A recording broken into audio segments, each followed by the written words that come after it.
and the one who played his wife. We're going to put them in a series of their. In the 90s, one of the major comedic actors was Don Knotts. If you want a good laugh, Don had the right recipe. However, behind those intelligent jokes was a man battling challenges.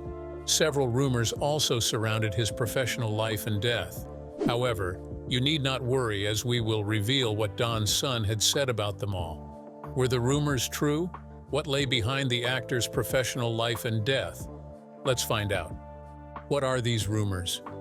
After the demise of Hollywood legend Don Knotts, several speculations filled the internet concerning the legend's turbulent background, his struggles, and dispute with his longtime friend and colleague Andy Griffith. Two of his children, Tom and Karen Knotts, confirmed some of these rumors as true. Tom Knotts was just 3 years old when his father skyrocketed to national fame during the first season of The Andy Griffith Show. But just when Don Knotts' career path in The Andy Griffith Show started to look rosy, the legend quit the show. By 1970, Don Knotts went to great lengths in his career to sustain his position at the top. After leaving the show, the offers he got weren't what he had expected. The most promising work available to him was hosting a variety show. Eventually, he headlined 22 consecutive shows. Despite that, the legend wasn't satisfied. He saw himself as an actor and not a stand-up comedian. Left to him, he felt that he wasn't cut out for hosting full-blown variety hours. In Daniel DeVese's Andy and Don: The Making of a Friendship and a Classic American TV Show, the author includes interviews he conducted with both Don Knotts and his son regarding this period of Knotts' life. For the first time in my career, Knotts recalled, I felt I was up against something I could not handle. For openers, I couldn't deal with writers firing that many sketches at me every week. I couldn't seem to make decisions on material that fast, Don Knotts said. Don Knotts' son Tom also spoke about his view on the time as well. That's the hardest I ever remember seeing him work, said Tom. He worked day and night under such pressure. He was stressed out. Many years later, after Don Knotts' death, his daughter also spoke about that particular time in the legend's life. We didn't see him a lot because he worked 10-12 hours a day, said Karen. And when he was home, he was always holed up in his room working on his lines and stuff like that. At that time, we kids were pretty young, and he confided whatever he was feeling about working on the show to my mom. Next is the rumored dispute he had with Andy Griffith. Some sources claimed that Don Knotts might have left because of the low pay he received on the Andy Griffith Show. According to them, it wasn't just a matter of how much money Don Knotts could make in Hollywood. The legend might have left because he only accepted a one-year contract. Ahead of the second season, he signed an extension that paid him $1,250 per episode. Compared to what Griffith earned, which was roughly $350,000 per season, this is equivalent to earning $13,200 per episode and approximately $370,000 per year today. The contract was a bad deal, and he regretted locking himself in at such a low rate. At some point, Don Knotts politely requested a share of the show's back-end ownership, which Andy wholly owned, as well as the two producers, Sheldon Leonard and Danny Thomas. However, his request was denied. Amateur business dealings gave Andy Griffith the upper hand on his show from the beginning. Aside from Andy's name being in the title, he was also a big shareholder of the finances. In Daniel DeVese's book, Andy and Don, the author lays out the economic ins and outs of the show's early days. Knowing that his client didn't have very much Hollywood clout, Griffith's manager, Dick Linke, secured the actor a majority ownership in the show. The money at stake allowed Griffith creative control. They risked giving the show his name, and luckily for them, it turned out just fine, and the show's reward went straight to Griffith. For Don Knotts, who had no financial stake in the program, he was placed on a salary, just like any other actor in any television show. In author Richard Kelly's The Andy Griffith Show book, Don Knotts' financial arrangement is made clear by his manager, Sherwin Bash. I worked out this terrible deal for Don Knotts, where he ended up making no money in 5 years, said Bash. According to Device, Andy Griffith and Don Knotts met after the conclusion of the show's 5th season. Don Knotts allegedly asked for a bigger slice of the pie, and Griffith misunderstood what he meant.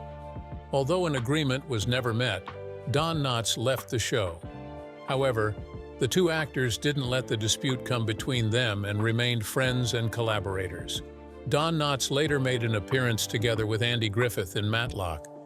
His daughter also shared the relationship that existed between her father and Griffith. Even when he was on Matlock and my dad wasn't working at the time, he went to producers and said, "I want Don Knotts on the show," Karen said. And they said, "No, this is a dramatic show. There's no part for a character comedian." He kept fighting and fighting, and then they put him on, but they didn't want to pay him much. Andy went to the mat and fought with them on that. They gave him not really what he should have gotten, but at least a decent salary. One thing I will tell you, and one thing that is different from what has been written in books, was that Andy was never jealous of my dad. He was his biggest fan and mentor. Everything later he was in, he wanted to get my dad in too. He was in my dad's corner. Don Knotts' daughter's claim proved that Andy Griffith and Don Knotts remained close friends despite the dispute they had. Regarding the legend's struggle, Karen revealed further. "He was mercurial," she said. "He had a lot of different kinds of moods. He fought a lot of depression, and I helped him, or thought I did, because I could see how he had this endless loop of thought that would always lead to a downward spiral. I would try to break through that and was like Pollyanna, pointing out the positives. Of course, I couldn't do much. I was a kid. He got a great psychiatrist named Duke Renneker. Duke was able to help him a lot. By the end, he had overcome everything that was down in his life. I felt really, really proud of him for all the work that he put into being a happy person. And the truth is, he loved people," she concluded. Throughout the legend's life, Don Knotts suffered from depression, anxiety, and hypochondria. Even when he became a notable comedian, he struggled with an inferiority complex that would sometimes cause him to stay in bed for days. When he was only 57, he was diagnosed with macular degeneration, an eye condition that causes blurry vision and worsens over time. He continued to work until it became so severe that he was no longer able to drive. Betty Lynn, one of his co-stars on The Andy Griffith Show, described him as a very quiet man, very sweet, nothing like Barney Fife. TV writer Mark Evanier called him the most beloved person in all of show business. Are you curious to know why Don Knotts struggled with depression? If yes, then keep your eyes glued to the screen as we dive next into Don Knotts' background. Don Knotts' background. American actor and comedian Jesse Donald Knotts, popularly known as Don Knotts, was born on July 21, 1924 in Morgantown, West Virginia. His father, William Jesse Knotts, was a farmer, and his mother, Elsie Luzetta Knotts nee Moore, had Don when she was 40 years old. The couple got married in Sprague's, Pennsylvania. Don Knotts was their youngest child, and he had 3 elder brothers. His brothers were named Willis, William, and Ralph, who was also called Sid. His English paternal ancestors emigrated to America in the 17th century, originally settling in Queen Anne's County, Maryland. Young Don Knotts had a very troubled background that affected him until later years. His father suffered from both schizophrenia and alcoholism, and he sometimes terrorized young Don Knotts with a knife. He would reportedly hold a knife to Don Knotts' neck and threaten him, causing him to turn inward at an early age. According to a source, Don Knotts was believed to have had issues connecting with his family, especially his brothers. They drank heavily like their father and took it out on their little brother. His daughter Karen later spoke about her father's rough background in an interview. "My dad was very burdened down by all these problems," said Karen. "He had problems with his father and an older brother who tormented him because they were alcoholics. When his father passed, he was 13 years old. At that point, that huge burden lifted off him, and he became old enough that he was able to get the other brother under control, so he was no longer terrorized at home. Don's father died of pneumonia. Then he and his 3 brothers were subsequently raised by their mother, who ran a boarding house in Morgantown. Don Knotts' mother passed away in 1969 at age 84. Don Knotts' brother, William, also passed away sadly from a terrible asthma attack in 1941 at age 31. They were buried in the family plot at Beverly Hills Memorial Park in Morgantown. As a child, Don Knotts began performing as a ventriloquist and comedian at various church and school events before and after he entered high school. After graduating, he traveled to New York City with the hope of becoming a successful comedian. However, when his career failed to take off, he returned home and decided to earn a college degree at West Virginia University. However, before then, Don Knotts was enlisted in the U.S. Army in the 1940s where he spent most of his service entertaining troops. He also served in World War II. While in service, he chose to become a ventriloquist and comedian as part of a GI variety show, Stars and Gripes, and toured the Western Pacific Islands. His ventriloquist act included a dummy named Danny that Knotts grew to hate and eventually threw overboard, according to friend and castmate Al Checo. Don Knotts served in the Army's 6,817th Special Services Battalion from June 21, 1943 to January 6, 1946.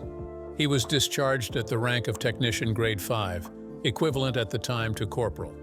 During his service, he was awarded the World War II Victory Medal, the Philippine Liberation Medal, the Asiatic Pacific Campaign Medal with 4 Bronze Service Stars, the American Campaign Medal, the Army Good Conduct Medal, the Army Marksman Badge with an Monet carbine, and the Honorable Service Lapel Pin. After Don Knott completed his service in the Army, he returned to college where he earned a bachelor's degree in education with a minor in speech from West Virginia University in Morgantown and graduated in 1948. Don Knotts was a member of the Phi Sigma Kappa fraternity at WVU. Isn't the Hollywood superstar's background truly a rough and interesting one? If yes, then stay tuned as we dive next into how Don Knotts became famous despite his rough background. Rise to fame. Don Knotts officially started his career before attending high school. Then, after his studies, he decided to take a chance on his promising career by going to New York City. Unfortunately, his first audition was a complete disaster. Young Don performed so badly that the casting director advised him to give up on his dream completely. He even predicted that Don Knotts would never have a place anywhere in the entertainment industry. With his dreams heavily shattered, Don Knotts decided to return home. After his time in the Army and earning a college degree, he married Kay Metz and moved back to New York, where he decided to give his career another chance. It was there that he had connections from the Special Services branch that helped him break into show business. He started doing stand-up comedy at clubs, and later he appeared on the radio, eventually playing the wisecracking know-it-all character Windy Wales on a radio western called Bobby Benson and the B-Bar-B Riders. Don Knotts finally got his first break on television through the soap opera Search for Tomorrow, where he starred from 1953 to 1955. In 1956, he became famous on Steve Allen's variety show as part of Allen's repertory company, most notably in Allen's mock Man in the Street interviews, where he always played an extremely nervous man. He was with Allen through the 1959 to 1960 season. Don Knotts also appeared with Andy Griffith in the Broadway stage version of No Time for Sergeants from October 20, 1955 to September 14, 1957, where he played 2 roles: a corporal manual dexterity, and a preacher. Don Knotts finally made his movie debut with Griffith in the film version of No Time for Sergeants in 1958. He took on the role of a high-strung Air Force test administrator whose routine was disrupted by the hijinks of a provincial recruit. In the 1960s, Don Knotts played Barney Fife for 5 seasons of The Andy Griffith Show. His portrayal of the deputy on the popular show earned him 5 Emmy Awards for Best Supporting Actor in a Television Comedy. Later, the Hollywood superstar left the show to seek a career as an actor. He left Mayberry for Hollywood, bringing his time on the show to an end. He later made an appearance on the spin-off Mayberry RFD, in which he was present as best man for the marriage of Andy Taylor and his longtime love, Helen Crump. After that, Don Knotts continued to work diligently, although he did not appear as a regular on any successful television series until 1979, after he starred as landlord Ralph Furley on Three's Company. In the autumn of 1970, Don Knotts hosted a variety show or sitcom hybrid on NBC named The Don Knotts Show on Tuesdays. Unfortunately, the series had a low rate and didn't last long, plus Don Knotts was uncomfortable with the variety show format. By the way, the legend also made frequent guest appearances on other shows, such as The Bill Cosby Show and Here's Lucy. In 1970, The Andy Griffith Show was back again as The New Andy Griffith Show, where he starred as a Barney Fife-like police officer. Aside from being an actor and a comedian, Don Knotts also ventured into voice acting.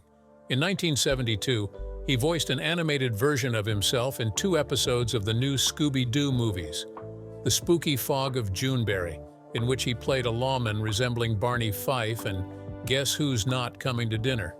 He also appeared as Felix Unger in a stage version of Neil Simon's The Odd Couple, with Art Carney as Oscar Madison, and toured in the Neil Simon comedy Last of the Red Hot Lovers. The Hollywood legend later took an interest in children's films. In early 1975, Don Knotts was paired with Tim Conway in a series of slapstick films aimed at children, including the Disney film The Apple Dumpling Gang and its sequel, The Apple Dumpling Gang Rides Again in 1979. The two actors also starred in two independent films, the boxing comedy, The Prize Fighter, 1979, and the mystery comedy, The Private Eyes, 1980. Don Knotts co-starred in several other Disney films, including Gus 1976, No Deposit, No Return 1976, Herbie Goes to Monte Carlo 1977, and Hot Lead and Cold Feet 1978. Later in 1986, Don Knotts finally reunited with his old-time friend Andy Griffith when he made an appearance in the made-for-television film Return to Mayberry, taking up his Barney Fife role. And then, in the early days of 1987, he joined the cast of the first-run syndicated comedy What a Country, starring as Principal Bud McPherson for a total of 13 episodes. The comedy was produced by Martin Rips and Joseph Staretsky, who had previously worked on Three's Company. In 1988, Don Knotts joined Andy Griffith on Matlock in the recurring role of pesky neighbor Les Calhoun. He played this role until 1992. He later made an appearance in Big Bully 1996 as the high school principal. In 1998, Don Knotts took on a small but unforgettable role as a mysterious TV repairman in Pleasantville. That same year, his hometown of Morgantown, West Virginia, renamed the street formerly known as South University Avenue to Don Knotts Boulevard on Don Knotts Day. He was also named an honorary deputy sheriff with the Monongalia County Sheriff's Department in honor of his role as Barney Fife. Finally, everything went smoothly when Don Knotts was recognized in 2000 with a star on the Hollywood Walk of Fame. Now older, the comedy legend continued to act on stage. After that year, a large portion of his film and television work was done as a voice talent. In 2002, he made an appearance yet again with Scooby-Doo in the video game Scooby-Doo Night of 100 Frights. The classical legend also imitated his appearances on the show in various promotions for Cartoon Network, as well as in a parody on Robot Chicken, where he was teamed with Phyllis Diller. In 2003, he teamed up again with Tim Conway to provide voices for the direct-to-video children's series Hermie and Friends, which continued until his death. Then, in 2005, this Hollywood legend became the voice of Mayor Turkey Lurkey in Chicken Little 2005, making it his first Disney movie since 1979. His live television appearances were few. In 2005, Don Knotts parodied his Ralph Furley character while playing a Paul Young variation in a Desperate Housewives sketch on the third annual TV Land Awards. He parodied that part one final time in Stone Cold Crazy, an episode of the sitcom That 70s Show, where he played the landlord. It was his last live-action television appearance. His final role was in Air Buddies 2006, a direct-to-video sequel to Air Bud, voicing the sheriff's deputy dog, Sniffer. We dive next into Don Knotts' personal life. Personal life. Don Knotts' friend, Al Checo, once referred to Don as somewhat of a ladies' man. According to him, he fancied himself something of a Frank Sinatra. The ladies loved him, and he dated quite a bit. Despite Don Knotts' turbulent background and his battle with depression, he was married 3 times.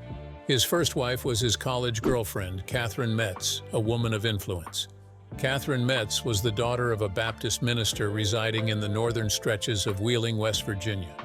After dating for 2 years, they got married in 1947 in Catherine Metz's father's church. The couple had a son, Thomas Knotts, and a daughter, Karen Knotts, who was born on April 2, 1954. They got divorced in 1964. After this, Don Knotts was left with his daughter and raised her as a single parent. Karen became an actress like her father, while Thomas chose to live a life away from the limelight. During her childhood and teen years, Karen Knotts revealed that she and her father often butted heads over her desire to enter show business. "I always wanted to be an actress, even when I was young, but he said, no, that's not a good life for a child." She went on to say that he supported her 100% in the end. In 2021, Karen Knotts wrote a memoir about her father called Tied Up in Knots. 10 years after the divorce of Don Knotts and Catherine Metz, the Hollywood legend decided to give love a chance when he met Lauralee Chuchna in 1974. Throughout their years together, rumors claimed that Don Knotts' declining mental health posed challenges to the couple's relationship. As reported by Wide Open Country, his rising battle with depression allegedly created a rift between the couple. Karen Knotts' daughter once opened up about her father's mental health predicaments. She revealed to Closer Weekly, his disposition was volatile. He was seen by many different moods. He wrestled fiercely with depression, and in my perception, my assistance was beneficial to him. I could discern how he would spiral down an unending trail of negative thoughts. As a result of his unstable mental health, his marriage to Lauralee Chuchna ended in 1983. In 1987, when Don Knotts was in his 60s, he worked on a sitcom called What a Country, and production hired a young and beautiful actress, Francie Yarborough, to help him commit his lines to memory. They both connected as friends at first before their relationship developed romantically. Actress Frances Yarborough is known for her work in The Electric Chair, and they got married in 2002. They remained married until Don Knotts passed away in 2006. In the early 2000s, Don Knotts was diagnosed with lung cancer. In 2006, the legend's condition took a tragic turn. Chemotherapy wasn't enough to combat his cancer, and he developed further complications induced by his cancer diagnosis. His condition progressed beyond being able to be helped by staying in the hospital.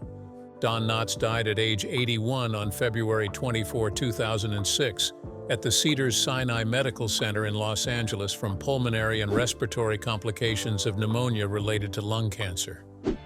He underwent treatment at Cedars-Sinai Medical Center in the months before his death, but returned home after reportedly feeling better. He was buried at Westwood Memorial Park in Los Angeles. One of the last people to leave his bedside was his good friend and co-star Andy Griffith. After his death, Andy Griffith wanted a statue of Don Knotts placed in his hometown and fought for it to be made in Don's likeness. Still, he lost out to others who wanted it to resemble his most recognizable character, Deputy Barney Fife. After the legend passed away, Francie Yarborough inherited his multi-million-dollar estate. Reflecting on her husband's demise, she shared, "He had an exceptional ability to capture the poignant aspects of people's joy and suffering, turning them into something utterly heartwarming and hilariously entertaining." Regarding Don Knotts' relationship with his children, particularly his daughter, he was known for being a supportive and encouraging father. He was also a very loving father, said Karen. He didn't like to go out and do things like you picture most fathers going out and doing, outdoorsy stuff, because he was a very internal kind of person. He liked to tell stories and talk. We talked about show business a lot. He was a showbiz person. He was very friendly to me. He was like an uncle, she explained.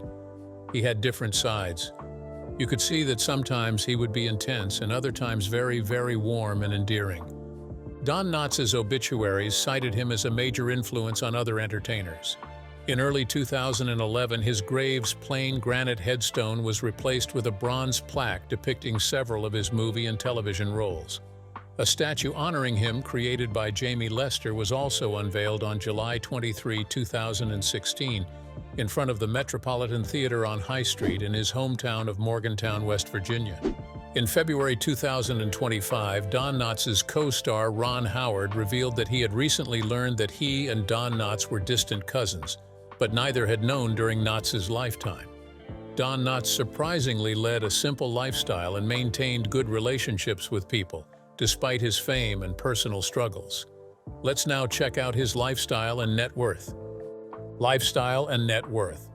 According to his daughter on Closer Weekly, Karen Knotts, Don ensured he kept everyone in hysterics, even in his final days. He would make everyone around him laugh regardless of the way he felt, the same way he had during his entire career. "Here's the thing about my dad," she explained. "He had this funniness that was just completely insanely natural. When he was dying, he was making us laugh in hysterics. He was literally dying, but he did something or said something that caused my stepmother and me to go into fits of laughter, which is why I ran out. I thought to myself, I don't want to be standing there in front of this man, my dearly beloved father, who's dying and laughing." Even when it became clear that he needed chemotherapy, Don Knotts kept the seriousness of his diagnosis away from his children.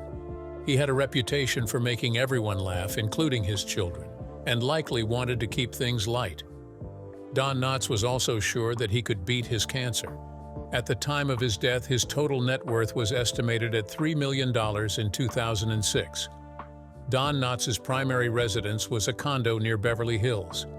He bought the unit in August 1983 for $338,170. His estate sold the unit in October 2007 for $1.23 million.